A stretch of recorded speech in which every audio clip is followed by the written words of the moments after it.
啊，馬鞍咧，其實你見到我咁樣落嚟咧，真係好重嘅。咁啊，拎馬鞍個方法咧都有兩種，我哋可以將個馬鞍嘅攝位搭住自己，借少少力咁樣去拎住。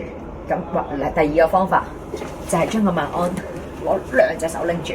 啲小朋友通常用呢個方法，因為實在太重啦。咁你講緊一個馬鞍啊，大概可以係5磅、7磅、8磅，即係一路係嗰個重量係跟嗰個 size 嘅，同埋個皮質啦。咁其實我哋揸拎馬鞍嘅，頭先我做我嗰個方法咧，就係因為我除咗拎住馬鞍嘅時候，我哋去配馬之前，我哋仲有一套用具。嗰套用具就係我嚟控制隻馬嘅頭方向，我哋呢個叫戳口。